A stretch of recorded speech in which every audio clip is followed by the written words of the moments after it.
जैन दोस्त, 12th में physics से डर लग रहा है। और मैं तुम्हें इंपोर्टेंट बता रहा हूँ बहुत अच्छे अच्छे। देखो, फिजिक्स में जितने बता रहा हूँ उतने टॉपिक क्लियर कर लो, बस बहुत है। नंबर एक, पार्ट एक तो होगा ही ना आपके में, ठीक है। देखिए पार्ट एक में बेटा, वन पार्ट एक से स्टार्ट करूंगा, सारे क्वेश्चन खत्म, ठीक है। सबसे बड़ा पहला पार्ट आपका, एक क्वेश्चन आएगा हर हाल में कूलाम के नियम से। किससे आएगा? कूलाम का नियम। ध्यान रखना, कूलाम का नियम अकेला नहीं आएगा, एक न्यूमेरिकल साथ में लेकर आता है। कूलाम का नियम अकेला नहीं आएगा, एक न्यूमेरिकल साथ में लेकर आएगा। और न्यूमेरिकल किस होगा? F is equal to 1/4 pi epsilon 0, 4 pi epsilon 0, ठीक है। 4 pi epsilon 0 into Q1 into Q2 बटे R², ठीक है बेटा। इस पाएगा।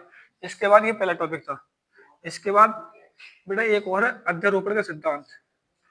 अध्यारोपण का सिद्धांत, अध्यारोपण का सिद्धांत। ध्यान से ये टॉपिक इंपोर्टेंट कर लेना, बहुत है तुम्हारे लिए। अध्यारोपण सिद्धांत इसमें न्यूमेरिकल नहीं आता, चिंता मत करो। एक न्यूमेरिकल यहाँ से पक्का आएगा कूलाम के नियम से। अध्यारोपण सिद्धांत पक्का आएगा, कंफर्म। अगर आएगा तो यहाँ से न्यूमेरिकल नहीं आता है बेटा। इसके बाद वैद्युत क्षेत्र की तीव्रता, मोस्ट लॉन्ग आता है यहाँ से। वैद्युत क्षेत्र की तीव्रता, वैद्युत क्षेत्र की तीव्रता अक्षीय स्थिति में, क्या बेटा? अक्षीय स्थिति में, ये पहला पॉइंट था, ये दूसरा पॉइंट है। और निरक्षीय स्थिति में, निरक्षीय स्थिति में क्या बताया मैंने? वैद्युत क्षेत्र की तीव्रता अक्षीय स्थिति में और निरक्षीय स्थिति में, दो टॉपिक पढ़ना है, बहुत है, ठीक है। अब इस पार्ट से एक क्वेश्चन हो गया है, वैद्युत द्विध्रुव आघूर्ण। वैद्युत द्विध्रुव आघूर्ण, ठीक है। अच्छा, वैद्युत द्विध्रुव आघूर्ण पूछ लिया जाता है ज्यादा ज्यादा। एक क्वेश्चन और है, बल युग्म आघूर्ण। बल युग्म आघूर्ण, है ना। यहाँ पर टाउ बराबर होता है, टाउ बराबर M B sine theta, M B sine theta, ये वाला ट्रांसफर, ठीक है। पहला पार्ट का इतना ही था। इससे आपको कोई दूसरी चीज पढ़नी नहीं इसमें बेटा। पार्ट नंबर 2, पार्ट नंबर 2 देखो, पार्ट नंबर 2 बहुत, वैद्युत फ्लक्स, वैद्युत फ्लक्स, वैद्युत फ्लक्स। इसका मात्रक मोस्ट है, मात्रक पूछा जाता है अलग से, ध्यान रखना। मात्रक ज्यादा पूछा जाएगा वैद्युत फ्लक्स से, वैद्युत फ्लक्स।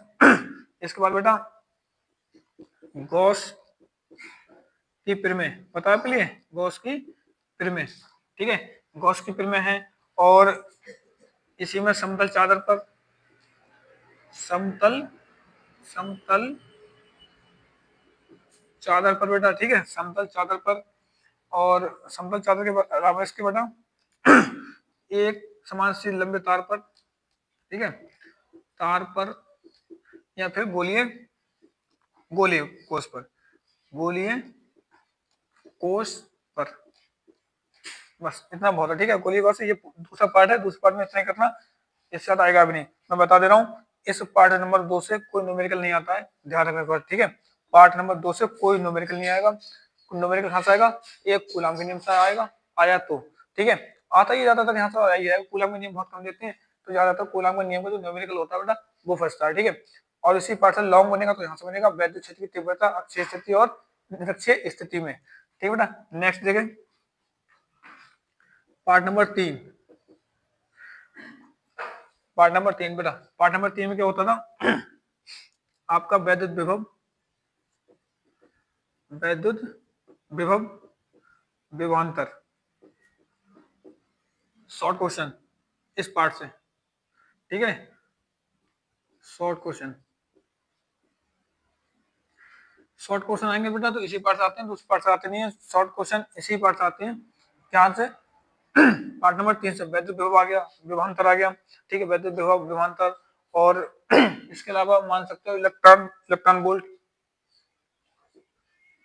इलेक्ट्रॉन वोल्ट आ जाता है इसी से, ठीक है। इलेक्ट्रॉन वोल्ट आ गया एक। इलेक्ट्रॉन वोल्ट का मान बहुत पूछा पूछा जाता है बेटा। कितना होता है? 746 वाट है ना, नहीं 1.6 गुणा 10 की पावर माइनस के 19 ये होता था। तो इसका ये मान खूब अच्छे से आता है बेटा। इसके अलावा और क्या, देखो मैं बता दूं, इसके साथ साथ में आपके लिए इलेक्ट्रॉन वोल्ट आ गया, ठीक है। इसके अलावा बेटा समविभव पृष्ठ, समविभव पृष्ठ आ गया। समविभव पृष्ठ सारे जितने भी क्वेश्चन है ना सब शॉर्ट शॉर्ट क्वेश्चन है बेटा। इस जो पार्ट नंबर 3 है इससे सभी शॉर्ट ही क्वेश्चन पूछ जाते हैं, लॉन्ग पूछा नहीं आता, कभी ध्यान रखना। समविभव पृष्ठ हो गया, ठीक है, समविभव पृष्ठ हो गया बेटा।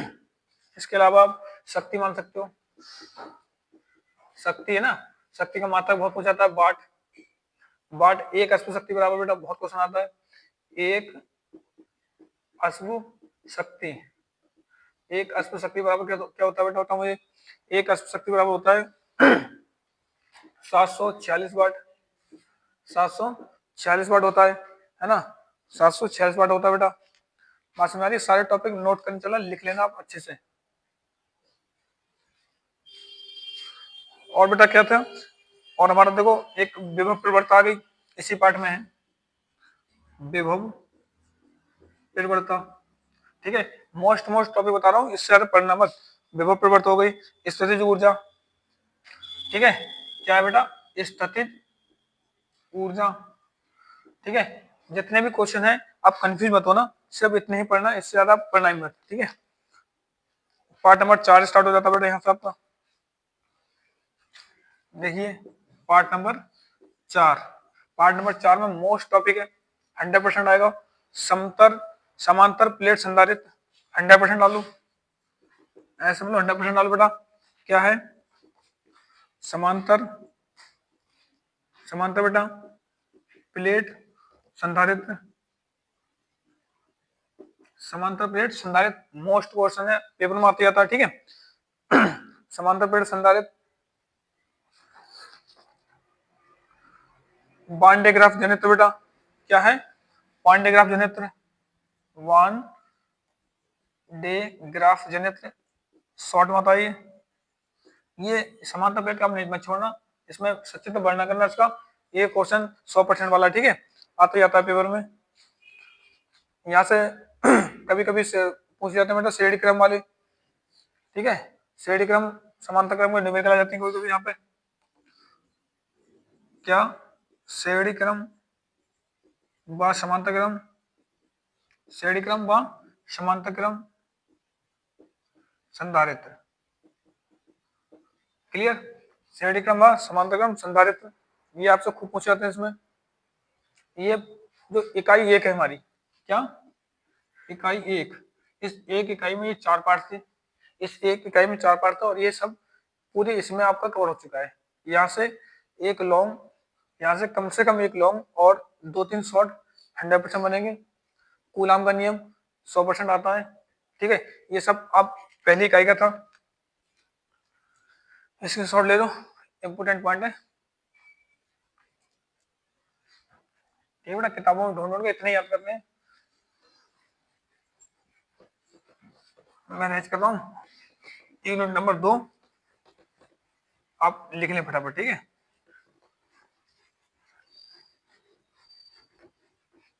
यूनिट नंबर 2 बेटा, देखिए यूनिट नंबर 2 में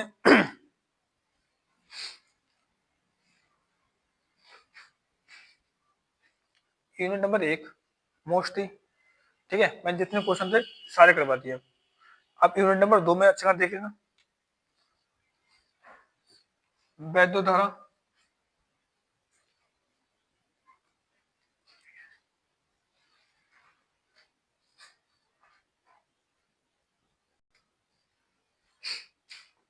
मतलब इकाई नंबर हमारी 2 चल रही है ना, इकाई नंबर 2 में मोस्ट इम्पोर्टेंट क्वेश्चन लिख लो एक बार।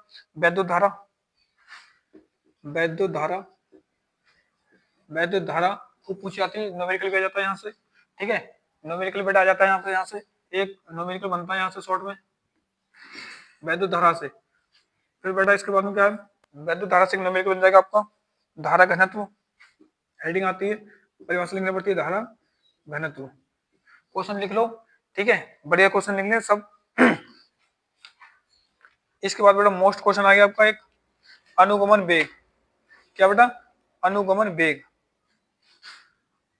अनुगमन 100% डालू, अनुगमन वेग, ठीक है, अनुगमन वेग 100% है। और अनुगमन वेग की सहायता से ओम का नियम, ओम का नियम बेटा एक भी क्वेश्चन पेपर ऐसा नहीं मिलता, नहीं आता ये। तो अनुगमन वेग की सहायता से ओम के नियम की व्युत्पत्ति मोस्ट क्वेश्चन है, ठीक है। शॉर्ट क्वेश्चन देखो बेटा इस पार्ट से, शॉर्ट क्वेश्चन देखेंगे हम। वैद्युत चालकता, वैद्युत चालकता, वैद्युत चालकता बेटा, ठीक है, बहुत बढ़िया क्वेश्चन है, खूब पेपर में पूछा जाता है ये। वैद्युत शक्ति किलोवाट घंटा मैंने लिखवा रखा है आपके लिए, वैद्युत शक्ति किलोवाट घंटा, ठीक है, किलोवाट घंटा। इसके किलोवाट घंटा बेटा आप अच्छे से नोट्स करते चलना। सेल का आंतरिक प्रतिरोध, सेल का आंतरिक प्रतिरोध, सेल का आंतरिक बड़ा बड़ा। और यहीं से आपको क्वेश्चन एक और बनते हैं, कौन सा पता है? किरचॉफ का नियम, लो ये आपका मोस्ट है, 100% डाल सकते हो उस पर। किरचॉफ का नियम, किरचॉफ का नियम बेटा यहीं पास में एक क्वेश्चन और है, व्हीट स्टोन सेतु का नियम। एक क्वेश्चन और है बेटा यहाँ से, एक, ये दो, और एक तीसरा क्वेश्चन यहाँ पर, ठीक है, क्या था? विभव मापी सिद्धांत, विभव, विभव मापी सिद्धांत, ठीक है। यहाँ से अगर आपको न्यूमेरिकल मिलेगा तो किरचॉफ के नियम पर या फिर व्हीटस्टोन सेतु के नियम पर। अगर आपको न्यूमेरिकल बेटा मिलेगा तो किरचॉफ का नियम या व्हीटस्टोन सेतु का नियम पे मिलेगा, ठीक है। ये इकाई नंबर 2 के इतने मोस्ट इंपोर्टेंट क्वेश्चन है, इससे ज्यादा और कुछ नहीं पूछा जाता है, ठीक है बेटा। इसी को चलते चलते और ये 2 यूनिट आज आप नोट कर लो अच्छे से, ठीक है। तीसरी यूनिट में मैं कल मिलूंगा, जितने भी इंपोर्टेंट क्वेश्चन है सबको क्लियर कर दूंगा। मैंने आपको कई बार कल दिया, आप तैयारी करें माइंड फ्री करके। अगर आप माइंड फ्री करके नहीं पढ़ रहे हो तो एक क्वेश्चन समझ नहीं आएगा, ध्यान रखना, ठीक है। आप जितना पढ़ रहे हो उतनी देर मन से पढ़ो, 4 घंटे पढ़ने की कोशिश मत करो। आप चाहे 1 घंटा पढ़ो, आधा घंटा पढ़ो, लेकिन माइंड फ्री होगा और बिल्कुल मन लगा के पढ़ो उसमें। अगर आपने माइंड लगा कर मन लगा पढ़ाई करो तो सब कुछ समझ में आएगा, नहीं तो कुछ समझ में नहीं आएगा, ठीक है। जय हिंद दोस्तों।